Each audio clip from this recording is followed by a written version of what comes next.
Hi, I'm Ryan Falk, and this is my special occasion speech for Bismarck State College public speaking class, and this is my audience.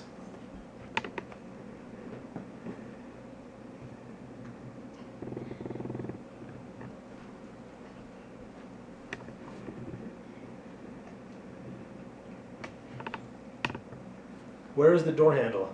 Don't pull her hair. Is that a block in the fridge? I love the creation you made out of rocks.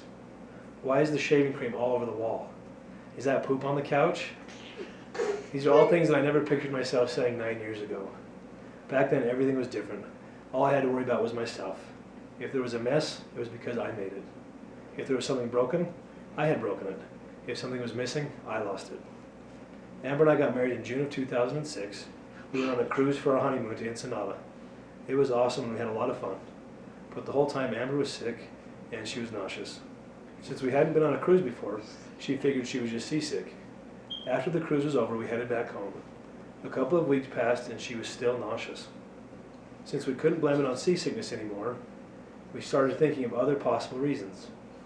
The last thing we thought of and expected would be that she was pregnant. Finally, we decided to just check, and sure enough, we were going to have a baby. I went through every emotion out there trying to figure out how I felt about it. I always knew that I wanted to grow up, get married, and have a family. But I had just barely gotten married. I didn't feel prepared. Would I be a good father? Would I be able to provide for my family? Do I even know what to do with a baby? At the same time, I was completely excited. I couldn't wait to see if it was a boy or a girl. I couldn't wait to hold the sweet little baby that my wife and I created in my arms. I couldn't wait to see this baby learn and grow. Amber, on the other hand, was terrified. After a lot of talking, we got used to the idea and were very excited. A couple of weeks went by and I got a call from Amber while I was at work. She was working at a restaurant and had been carrying some heavy trays and started bleeding a lot. I left work and picked her up, and since it was after regular business hours, we had to go to the emergency room. There was no OB doctor available at the time, so the ER doctor decided to look into things on his own. They did an ultrasound on her and came back with devastating results. He said that the pregnancy was not viable. He said that her body thought she was pregnant, but there was not actually a baby inside. We were both shocked and upset. He recommended that we do a DNC, where they scrape everything out of her to prevent her from getting an infection. He said sometimes your body will get rid of it naturally, but we should just do the DNC now, since we know there wasn't a baby in there anyway. We thought about it, but it just didn't feel right. It was a weekend night, so we would have to wait until the next Monday to follow up with an OB doctor for a second opinion. We didn't want to rush into anything, so we decided to hold off on the DNC, and that way, if Amber's body got rid of it naturally by Monday, we wouldn't need to go to surgery, but if not, then we could get a second opinion first. That was one of the longest weekends I've experienced. We had just barely gotten used to the fact that we were going to be parents, and were in fact very excited, and then just like that, everything changed. We were not going to be parents. We had no real baby, and Amber was going to have surgery to move everything if she didn't miscarry over the weekend. First thing Monday, we called to make an appointment with the OB doctor to get her blood work done and have an ultrasound done to confirm what the ER doctor had found. Amber hadn't miscarried yet, so we were expecting the worst. We got to the doctor and did the blood work, and it came back positive that Amber was still pregnant. It was a little surprising, but we figured the results just came back that way because her body still thought she was pregnant. Next, they did an ultrasound on her, and the doctor paused for a minute and then said, "Let me show you your baby."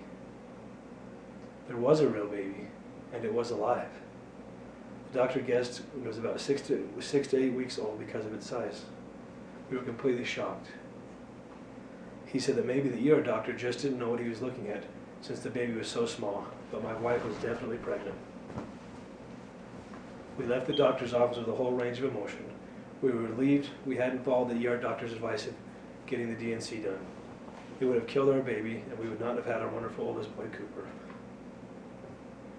We were once again nervous about being parents, excited to meet our baby, and angry that a doctor would give such terrible advice without being 100% sure of the outcome. But when everything calmed down, we were grateful for the God-given feeling that something wasn't right. We were grateful that we took our time and got a second opinion. and we were grateful that we had a sweet little baby who was unharmed through the whole ordeal. Life continued and we got close to the end of the pregnancy. We found out that we were going to have a little boy, and we couldn't be happier. Although we were still very nervous about being parents, we were anxious to meet him. About 2 weeks before his due date, our doctor decided to schedule an induction since he was going out of town and wanted to deliver the baby beforehand. He scheduled it for February 21st. It was fun to know when we'd have the baby. We were able to get everything ready and be prepared ahead of time. Amber went on maternity leave that day and we went to the hospital for the induction. This was it. I would become a father today. The nurses got Amber all ready, checked to see how close the baby was coming out naturally, and then went out of the room. They came back a little while later and told us they decided not to do the induction. The doctor decided that Amber just wasn't close enough, so we should wait. Although we were very disappointed, we were grateful that they didn't rush us into anything that could have harmed Amber or our son. We left the hospital and headed back home. It was hard to go back to our empty home without being able to hold our child. The mood was somber all day as we tried to sort out our feelings. Late that night, Amber told me she was cramping, but she didn't think anything of it. When we started to time the cramps, we realized that they were actually contractions, and that they were every 1 to 2 minutes. We'd already had our stuff packed from earlier that morning, so we headed to the hospital, and sure enough, Amber was going into labor. It was an experience I will always remember. Our sweet little baby Cooper was born on early February 22nd. There were no complications during birth, and he was healthy. At that moment, I was not only a man, a husband, but also a father. Now this baby is not a baby anymore. He has grown into a strong, smart, and thoughtful boy. He and my 3 other children are so precious to me.